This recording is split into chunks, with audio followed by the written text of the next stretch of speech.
제가 지금 하나님과의 친밀함에 대해서 우리 쭉 보고 있습니다. 포도나무와 그 가지처럼 그렇게 딱 결합을 해서 친밀하게 결합을 해서 있을 때에 풍성한 그 열매를 많이 맺는 그런 삶이 될 수 있다 그랬고, 그런 삶에 대해서 갈급함을 가지고 우리가 나아가야 하며 그 친밀함은 경외함이 있을 때에 경외함과 친밀함은 같이 있는 것이기 때문에 경외하는 자에게 친밀하게 대해 주신다 그랬습니다. 시편 25편 14절 여호와의 친밀하심이 그를 경외하는 자들에게 있으며 그의 언약을 그들에게 보이시리로다. 이 말씀도 생각납니다. 지난주에는 친밀함을 가로막는 요소에 대해서 살펴봤습니다. 첫 번째 관점이라 그랬는데 좀 더 자세하게 말씀드리면 자기 관점입니다. 모든 것을 자기 위주로 자기의 기준으로 그렇게 보면 하나님과 친밀함을 이룰 수 없다라는 거죠. 하나님의 다림줄, 하나님의 관점에서 모든 것들을 보고 평가하고 또 받아들이는 그런 마음이 친밀함을 이루는 중요한 요소입니다. 그래서 자기 관점, 자기 중심적인 그런 관점을 내려놓는 것이 중요하다는 것을 봤고요. 오늘은 목적 그랬는데 제목을 목적으로 했는데 자기 목적입니다. 자기 목적. 원래 우리 인생은 내가 만든 게 아니죠. 누가 만들으셨어요? 하나님이 만드셨어요. 우리 엄마 아버지를 통해서 하나님이 만드셨어요. 우리 엄마 아버지도 사실 뭐 눈이 요렇고 뭐 이렇게 머리가 꼬수머리고 이런 거 전혀 계획하지 않으셨어요. 하나님이 계획하셔서 이렇게 태어난 거죠. 하나님이 이렇게 우리를 창조하셨을 때에 하나님의 목적이 있다는 거죠. 그 목적에 따라 맞춰 사는 것이 우리 인생에 만드신 분의 그 목적에 맞도록 사는 게 가장 좋지 않겠습니까? 라디오는 뭐 하기 위해서 라디오를 만들었습니까? 방송을 들으려고, 그죠? 그러니까 라디오는 방송 듣는 그런 목적이 달성될 때 가장 가치 있는 것 아니겠습니까? 이 마이크는 뭡니까? 소리를 증폭시키려고 이거 만들었습니다. 그러니까 그 목적에 맞게 기능할 때 가장 가치가 있는 것입니다. 하나님이 우리 만드셨을 때 우리의 목적대로 우리가 살아가면 가장 우리가 값어치가 있고 가치 있는 그런 인생이 될 것입니다. 골로새서 1장 16절에서 17절 한번 찾아보죠. 이거는 골로새서 1장 16절 17절 우리 같이 읽어보겠습니다. 시작. 만물이 그에게서 창조되되 하늘과 땅에서 보이는 것들과 보이지 않는 것들과 혹은 왕권들이나 주권들이나 통치자들이나 권세들이나 만물이 다 그로 말미암고 그를 위하여 창조되었고 또한 그가 만물보다 먼저 계시고 만물이 그 안에 함께 있었느니라. 만물은 다 그를 위해서. 그는 누구예요? 하나님, 창조하신 창조주를 위하여 창조되었다는 겁니다. 뿐만 아니라 하나님은 우리를 그렇게 창조하셨을 뿐만 아니라 하나님을 위하여 우리를 구원하셨어요. 베드로전서 2장 9절, 제가 잘 아시는 구절인데 제가 읽어드리겠습니다.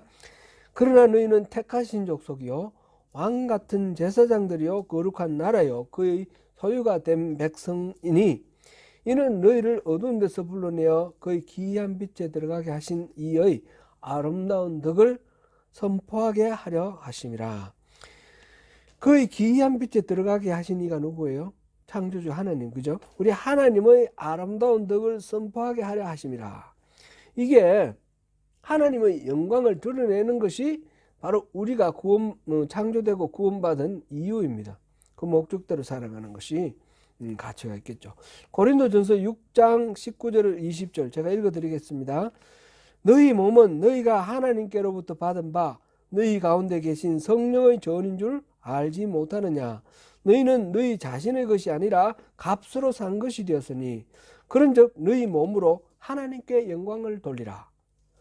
하나님께 영광 돌리라고 우리를 값주고 사셨다는 것입니다. 로마서 14장 7절 8절도 제가 읽어드리겠습니다. 우리 중에 누구든지 자기를 위하여 사는 자가 없고 자기를 위하여 죽는 자도 없도다. 우리가 살아도 주를 위하여 살고 죽어도 주를 위하여 죽나니 그러므로 사나 죽으나 우리가 주의 것이로다. 우리의 올바른 신앙은 바로 이런 하나님의 목적에 맞게 사는 삶입니다. 다시 말하자면 하나님이 유일한 우리의 목적이 되어야 하는 것입니다. 그럴 때에 우리의 삶이 가장 고귀하고 값지고 하나님의 생명이 넘쳐나는 그런 복된 삶이 된다라는 것입니다. 뭐 틀리는 거 없죠? 이상한 거 없지요? 그 성경에 그렇게 돼 있고 우리가 생각해봐도 그런 것 같습니다.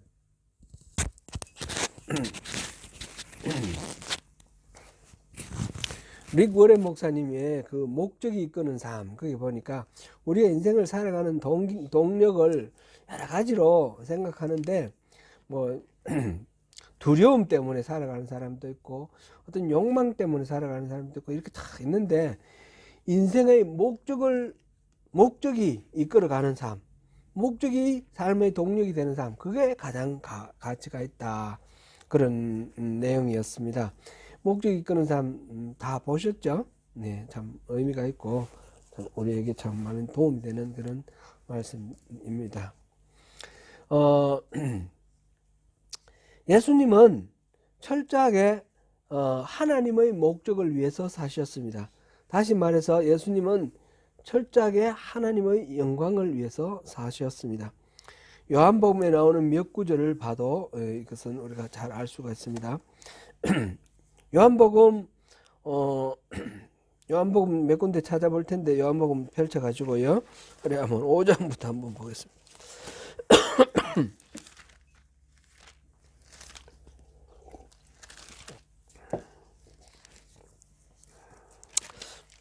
먼저 5장 30절 우리 한번 읽어보겠습니다. 시작. 내가 아무것도 스스로 할 수 없노라. 듣는 대로 심판하노니 나는 나의 뜻대로 하지 않고 나를 보내신 이의 뜻대로 하려 함으로 내 심판은 의로우니라. 예수님의 일생은 예수님의 모든 사역은 하나님의 뜻대로 이루어졌다는 겁니다.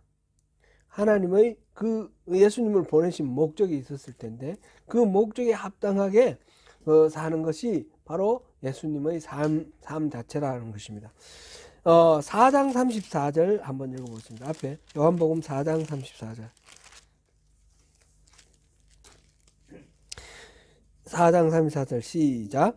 예수께서 이르시되 나의 양식은 나를 보내신 이의 뜻을 행하며 그 일을 온전히 이루는 이것이니라. 하나님의 뜻대로 산다라고 하셨는데 심지어는 그것이 자신의 양식이래요. 하나님 뜻을 이루는 그 삶이 자신의 양식이라는 말은 뭡니까? 먹고 이렇게 살아가는 에너지의 그 원천이 바로 양식 아닙니까? 그죠? 자기 삶의 존재의 원천이 되는 것이 바로 하나님의 뜻대로 사는 것, 그것이라 이렇게 말씀을 하셨습니다. 그래서 요한복음 9장 4절 가보겠습니다. 9장 4절. 요한복음 전체에서 그런 말씀이 쭉 되어 있지만은 몇 군데만 우리가 한번 찾아보는 것입니다. 9장 4절 같이 한번 읽어봅니다. 때가 아직 낮음에 나를 보내신 이의 일을 우리가 하여야 하리라. 밤이 오리니 그때는 아무도 일할 수 없느니라. 지금 주어진 이 순간, 생명을 누리고 있는 이 순간에 낮으로 표현되어 있고요. 우리가 하나님이 우리에게 나를 보내시니 하나님이 우리에게 맡기신 일, 그 일을 우리가 하여야 한다. 마땅히 해야만 한다. must입니다. 그것이 예수님께서 스스로 그렇게 사셨고 또 우리에게 요청하시는 우리 인생입니다. 우리는 예수님이 이렇게 말씀하시는 걸 들으면서 예수님은 뭐 예수님이시니까 하나님과 친밀하게 이렇게 사시고 뭐 공급해 주시는 풍성하게 누리시니까 예수님은 아들이니까 자연스럽게 그렇게 되겠지 이렇게 생각을 하는데, 예수님은 뭐라고 말씀하셨냐면 그건 당연하게 그냥 허락하시는 것이 아니라는 겁니다. 8장 29절 읽어봅니다. 8장 29절. 8장 29절 시작. 나를 보내신 이가 나와 함께 하시도다. 나는 항상 그가 기뻐하신 일을 행함으로 나를 혼자 두지 아니하셨느니라. 아멘. 하나님 늘 나와 함께 하시는데 그거는 아버지고 아들이고 그래 친해서 원래 친해서 그런 것이 아니라 뭐라고요? 항상 그가 기뻐하시는 일을 내가 하기 때문에, 내가 항상 하나님이 기뻐하시는 일을 하니까 하나님하고 나하고 가깝다는 거죠. 친밀함은 하나님의 목적대로 사는 것이며 하나님이 기뻐하시는 일을 하는 것, 그것으로 인해서 우리에게 친밀함이 이루어진다는 것입니다. 우리가 하나님의 영광을 위해 살 때에 하나님께서는 우리의 영광도 찾아주십니다. 이제 이렇게 하나님의 목적대로 살아가는 것이 하나님과의 친밀함을 이루고 또 우리의 삶이 창조의 목적대로 고귀하고 값어치 있게 그렇게 되고 하나님의 생명력으로 충만한 그런 인생이 되는데, 이것을 가로막는 것이 있다는 거죠.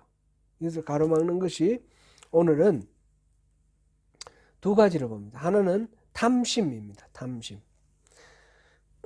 이 목적이 자기에게 있는 것입니다. 이 자기 목적이라는 것 안에 지금 두 가지가 있습니다. 탐심. 하나님과 이 친밀함을 깨뜨리는 요소가 첫째가 탐심입니다. 골로새서 3장 5절. 골로새서 3장 5절 한번 읽어보겠습니다. 우리 찾아서 이거는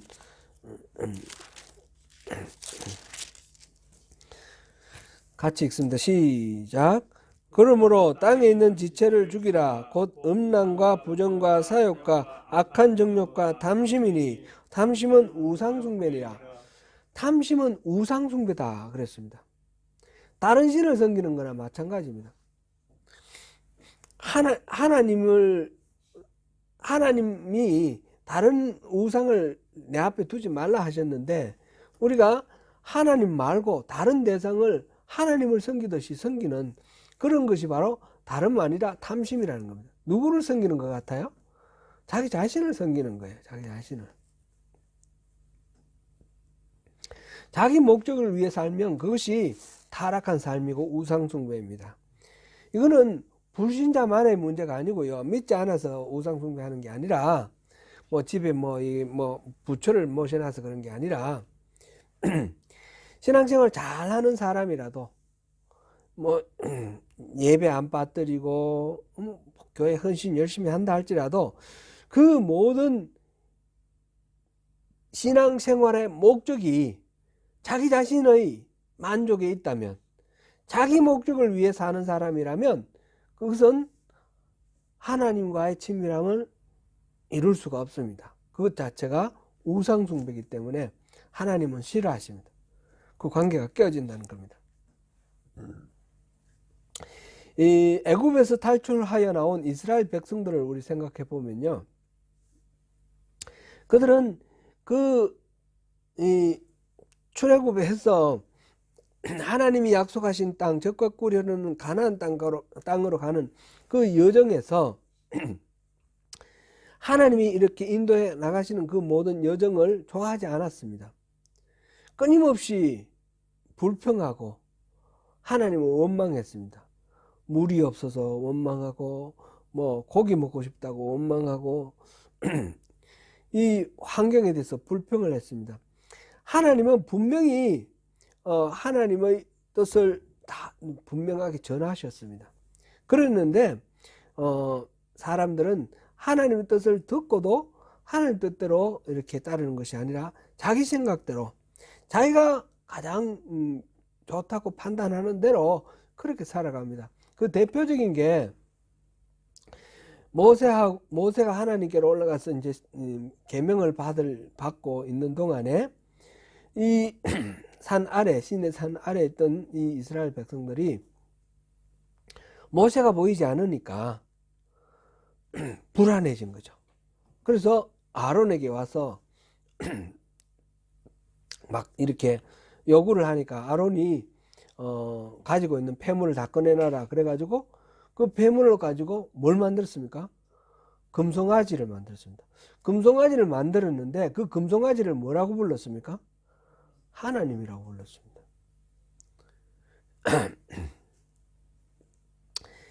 이 하나님의 실질적으로 하나님 앞에 나갈 때는 또 두려워서 그 모세한테 당신이 가서 듣고 와서 우리에게 전해달라 그러고 낯을 피하면서 그러면서 자기들 나름대로 편리하게 이렇게 황금으로 송아지를 만들어 놓고 그 앞에서 번제 드리고 그 앞에서 춤추고 막 이렇게 놀았습니다.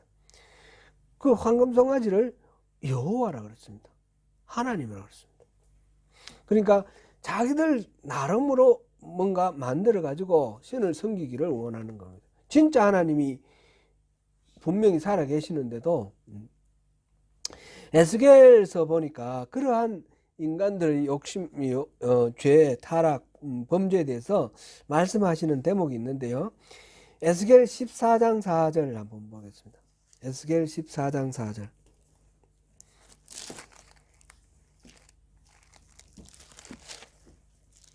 에스겔 14장 4절 같이 한번 읽어보겠습니다. 시작. 그런즉 너는 그들에게 말하라 이르라 나 주 여호와가 말하노라 이스라엘 족속 중에 그 우상을 마음에 들이며 죄악의 걸림돌을 자기 앞에 두고 선지자에게로 가는 모든 자에게 나 여호와가 그 우상의 수요대로 보응하리니. 아멘. 여기서 이 사람들 어디로 가고 있어요 지금? 선지자에게로 가고 있어요. 그죠? 선지자에게로 가는데 그 마음속에 뭐가 있어요? 우상이 있습니다. 그죠? 우상을 마음에 가지고 그렇게 선지자에 가서 선지자에 가는 것은 하나님 말씀 듣겠다는 뜻이겠죠? 그럴 때 하나님께서 우상의 수요만큼 보응하겠다 그랬어요. 그 마음속에 들어있는 우상 마음 하나님이 그게 보응을 해주겠다. 갚아주겠다. 그런 말씀이에요.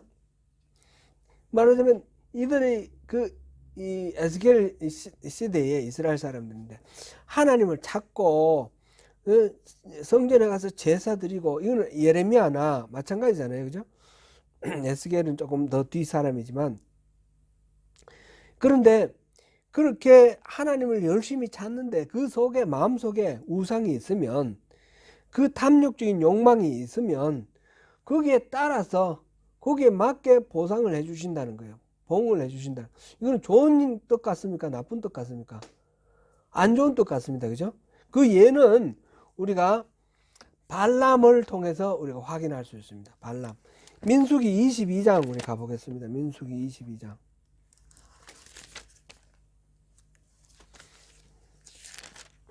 민수기 22장에 보면 이제 출애굽한 이스라엘 백성들이 광야를 다 거쳐서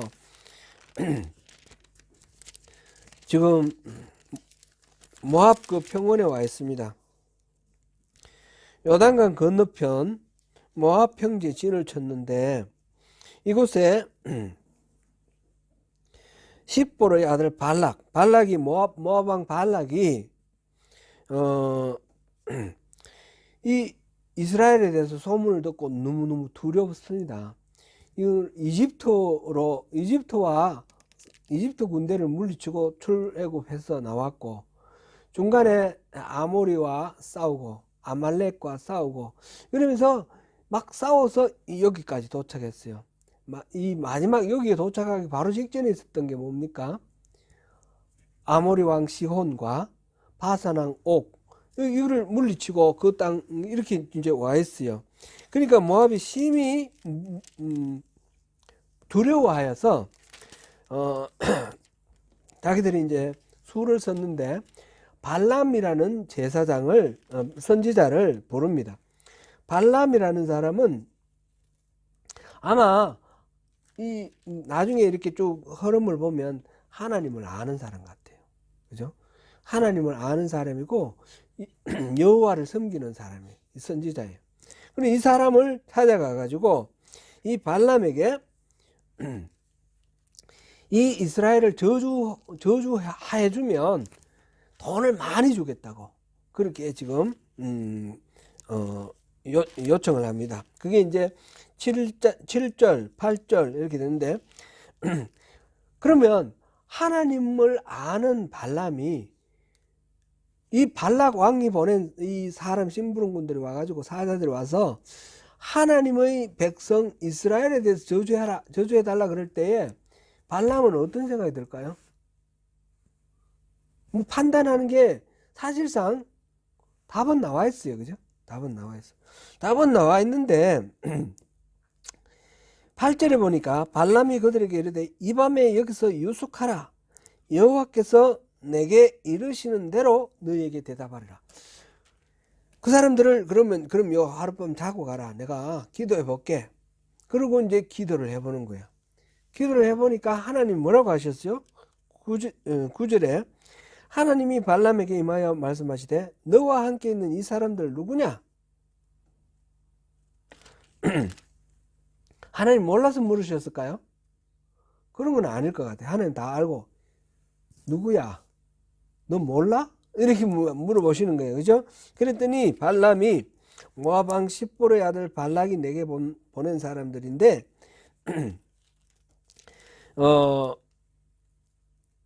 애굽에서 나온 이 민족이 막 온 땅을 덮었는데 그들을 좀 저주하라고 이렇게 이야기합니다. 그랬더니 12절에 하나님이 발람에게 이르시되 너는 그들과 함께 가지도 말고 그 백성을 저주하지도 말라. 그들은 복을 받은 자들이니라. 지금 너희들과 지금 너와 함께 있는 저 사람들이 누구냐? 발락이 보낸 사람들이 누구냐? 이렇게 물어보시는 하나님 이 말씀 속에 이미 답이 들어있어요. 너 누구라고 그걸 재워주고 그들을 위해서 나한테 기도하냐? 그런 말씀이 들어있어요. 그런데 답이 뻔한데도 발람이 기도하는 이유는 뭐겠습니까? 이들의 요청을 들어주고 싶은 거예요. 들어주면 많은 돈을 주겠다 그랬으니까 그 돈에 대한 욕심이 난 거예요. 그래서 그냥 물어볼 거 없이 돌려보내야 되는데 돌려보내지 않고 재우고 그 다음에 하나님께 기도하고 하나님이 이제 말씀해 주셔요. 절대로 그러면 안 된다. 같이 가지도 말고 저주하지도 마라. 그 사람들은 복을 받은 사람들이다. 내가 복을 내린 사람이다. 이렇게 답을 줬어요. 명료하게 답을 줬습니다. 그랬는데 13절 발람이 아침에 일어나서 발락의 귀족들에게 이르되 너희는 너희 땅으로 돌아가라.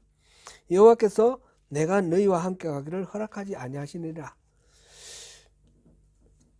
지금 발람의 태도는 애매한 거예요. 그죠?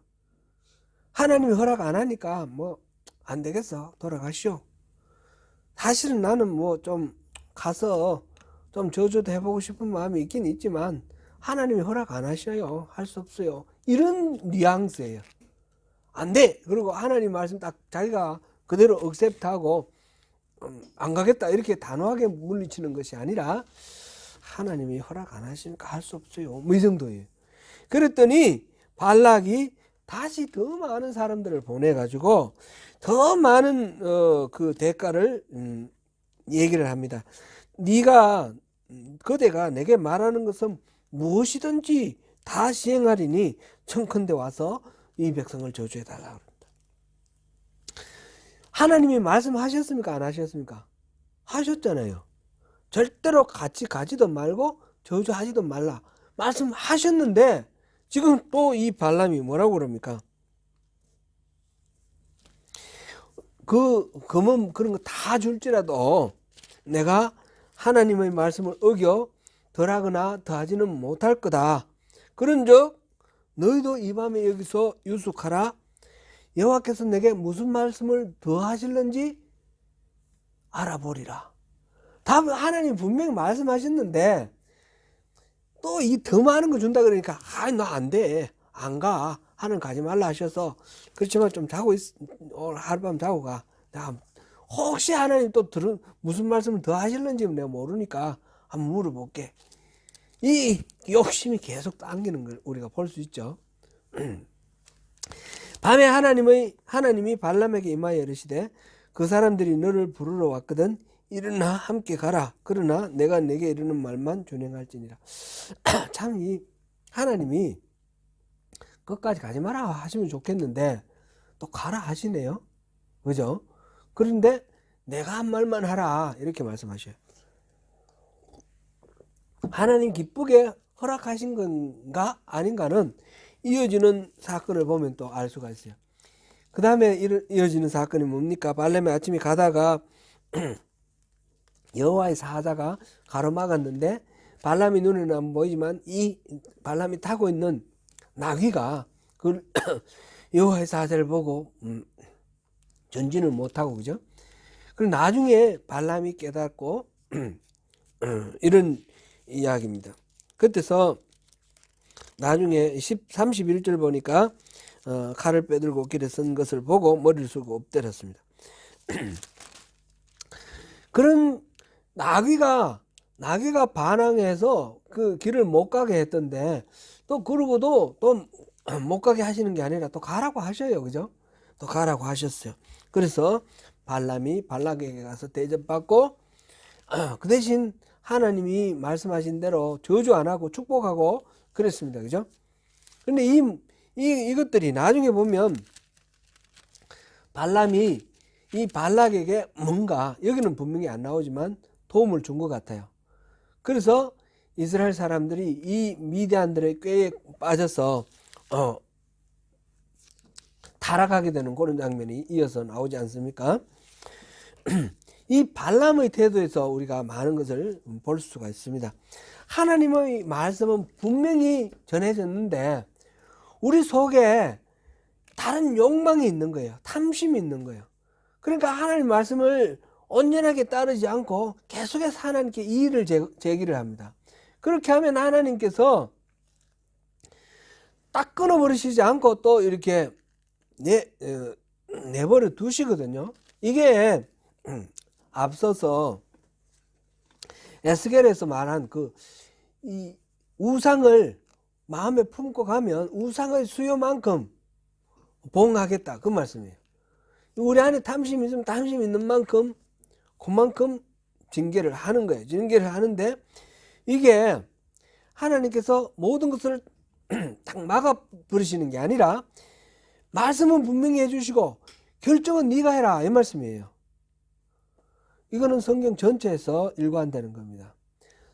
선악과를 따먹을 때에 하와가 선악과를 따먹을 때에 하나님이 야 이놈 먹지마 이랬으면 안 먹었을 것 같아요. 안 그렇습니까?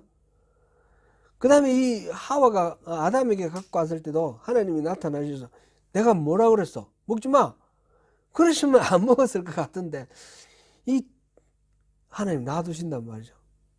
하나님은 분명히 지침을 주시고 그 다음에 이 일을 하느냐 안 하느냐는 지침을 받은 사람이 주체적으로 능동적으로 책임있게 행하기를 원하시는 것이지 강제로 꼭두가시처럼 강제로 이렇게 조정하시지는 않는단 말이죠.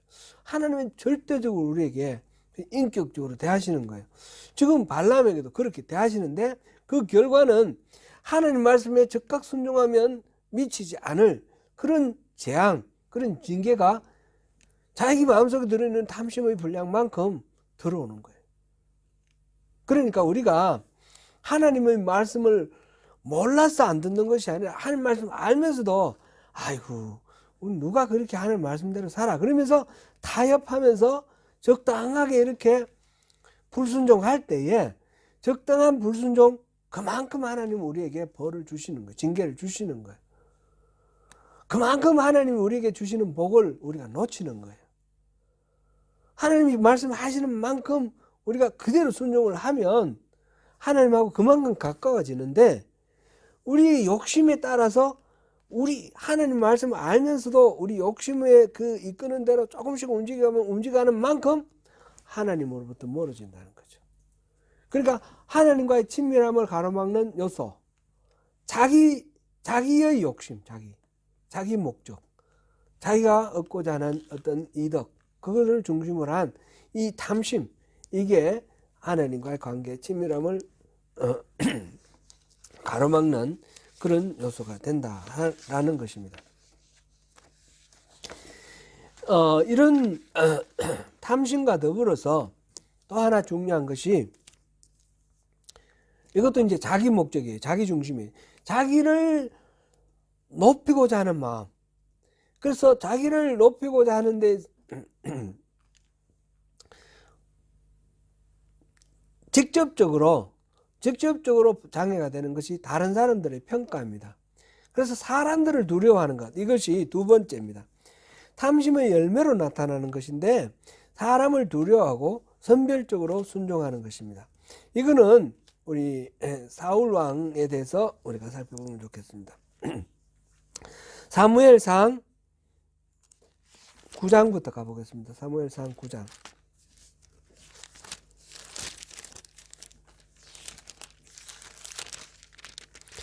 사무엘상 9장 2절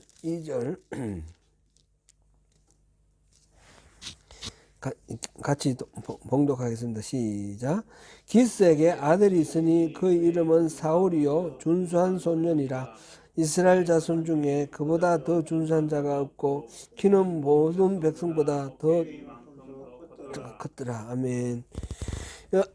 사울이 아주 용모도 준수하고 키도 크고 아주 하나님께서 이렇게 많은 은혜를 주셨어요. 그래서 장래가 촉망되는 젊은이, 아주 멋진 사람이었습니다. 이 사울이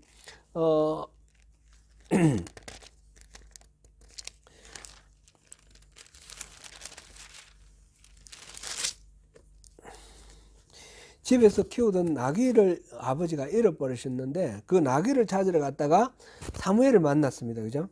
사무엘을 만났는데 10장 9절에서 10절 한번 읽어보겠습니다. 10장 9절 10절 9절 10절 시작. 그가 사무엘에게서 떠나려고 몸을 돌이킬 때에 하나님이 새 마음을 주셨고 그날 그 징조보다 다 응하니라. 그들이 산에 이를 때에 선지자 무리가 그를 영접하고 하나님의 영이 사울에게 크게 임함으로 그가 그들 중에서 예언을 하니.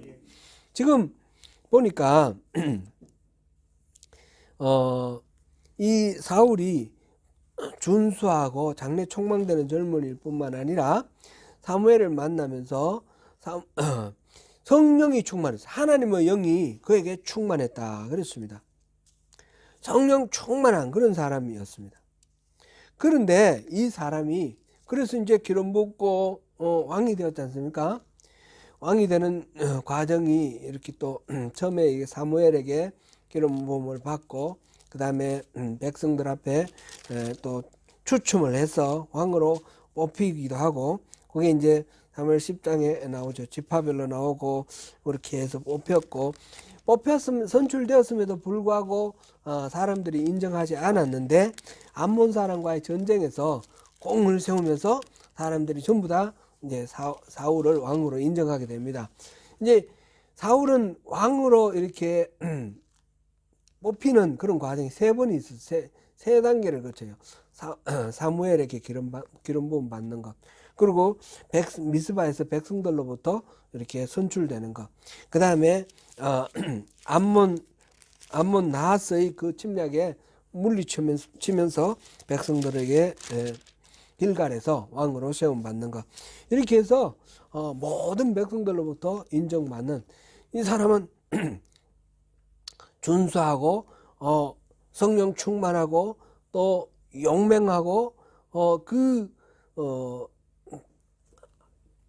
하나님께서 첫 번째 이스라엘을 왕으로 세우셨는데 그 왕으로 세우기에 적합한 아주 훌륭한 사람이었습니다. 이 선출될 때도 보면 짐 뒤에 숨어 있고 이렇게 보면 굉장히 겸손한 사람이에요. 스스로 드러내지 않고 겸손한 사람. 아주 여러 가지 모든 미덕을 갖춘 사람이었는데 이 사람이 자기가 왕이 되고 난 뒤에 그 다음에 그 왕의 자리에 대해서 마음을 이렇게 빼앗기면서 이 하나님으로부터 버림받는 과정을 우리가 알고 있습니다. 사무엘상 13장을 한번 보겠습니다. 13장 1절부터 9절까지 한번 쭉 읽겠습니다. 사울이 왕이 될 때에 40세라 그가 이스라엘을 다스린 지 2년에 이스라엘 사람 3,000명을 택하여 그 중에서 2,000명은 자기와 함께 믹마스와 베델산에 있게 하고 1,000명은 요나단과 함께 베냐민 기브아에 있게 하고 남은 백성은 각기 장막으로 보내니라. 요나단이 게바에 있는 블레셋 사람의 수비대를 치매 블레셋 사람이 이를 들은지라. 사울이 온 땅에 나팔을 불어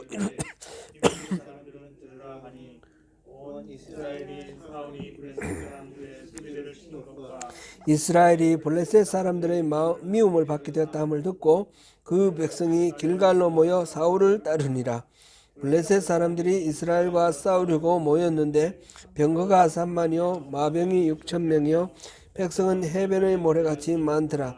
그들이 올라와 베다웬 동쪽 믹마스에 진침해 이스라엘 사람들의 위급함을 보고 절박하여 굴과 수풀과 바위틈과 은밀한 곳과 웅덩이에 숨으며 어떤 히브리 사람은 요나단을 건너 갓과 길라 땅으로 가되 사울은 아직 길갈에 있고 그를 따른 모든 백성은 떨더라. 사울은 사무엘이 정한 게 이래 동안을 기다렸으나 사무엘이 길갈로 오지 아니하매 백성이 사울에게서 흩어지는지라. 사울이 이르되 번제와 화목제물을 이리로 가져오라 하여 번제를 드렸더니 아멘. 거기까지 하겠습니다.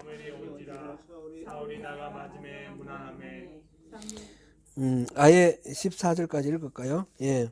사무엘이 이르되 왕이 행하신 것이 무엇이냐 하니 사울이 이르되 백성은 내게서 흩어지고 당신은 정한 날에 오지 아니하고 블레셋 사람은 믹마스에 모였음을 내가 보았으므로 내가 이르기를 블레셋 사람들이 나를 치러 길갈로 내려오겠거늘 내가 여호와께 은혜를 간구하지 못하였다 하고 부득이하여 번제를 드렸나이다 하니라. 사무엘이 사울에게 이르되 왕이 망령되이 행하였도다. 왕이 왕의 하나님 여호와께서 왕에게 내리신 명령을 지키지 아니하였도다. 그리하였더라면 여호와께서 이스라엘 위에 왕의 나라를 영원히 세우셨을 것이거늘 지금은 왕의 나라가 길지 못할 것이라. 여호와께서 왕에게 명령하신 바를 왕이 지키지 아니하였으므로 여호와께서 그의 마음에 맞는 사람을 구하여 여호와께서 그를 그의 백성의 지도자로 삼으셨느니라 하고 아멘. 거기까지 보겠습니다.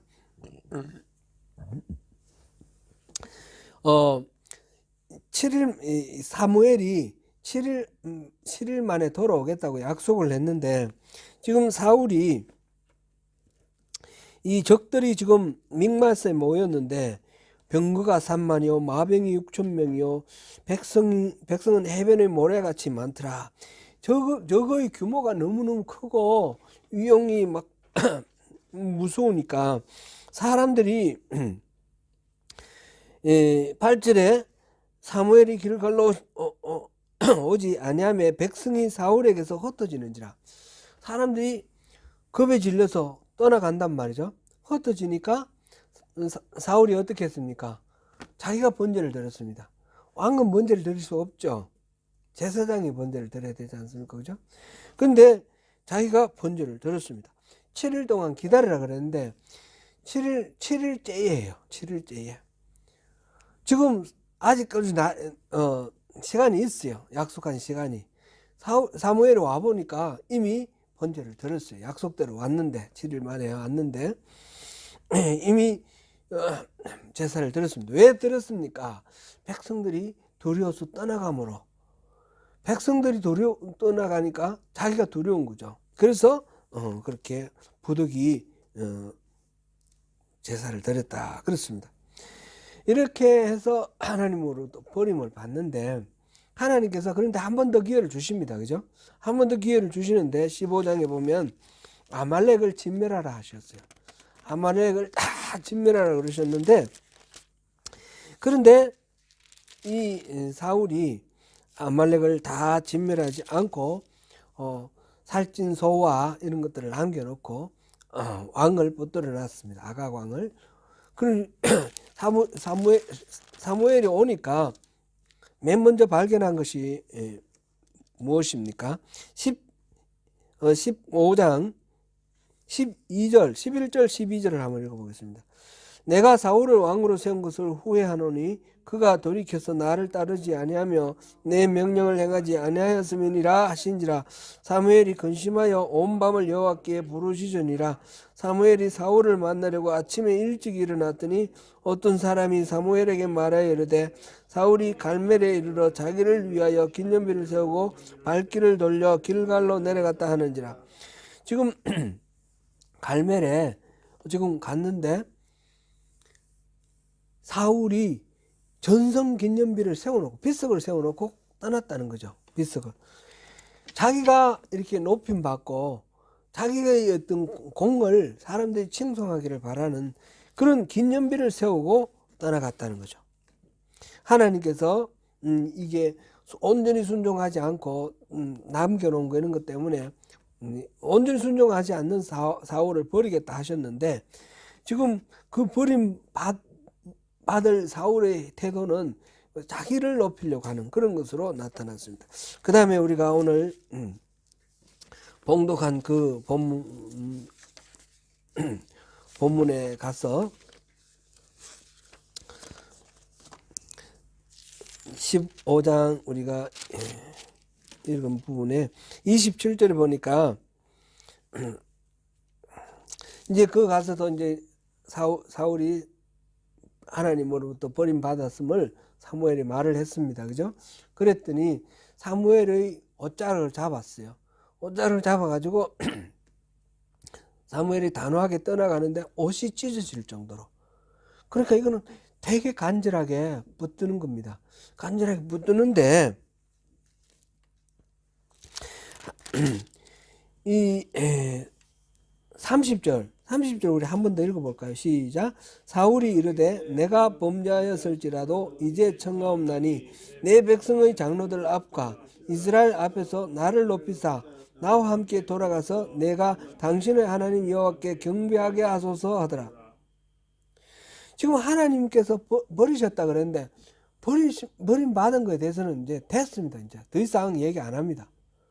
버림받아도 좋은데 그런데 백성들 앞에 백성들 다 보는데 가서 제사 드려달라는 거예요. 그럼 백성들이 볼 때는 사무엘과 사울이 제사하니까 백성들에게는 인정받을 수 있는 거 아닙니까? 그죠? 하나님께는 버림받아 좋고 백성들에게만 인정받으면 된다 이런 태도인 거예요. 자기 지금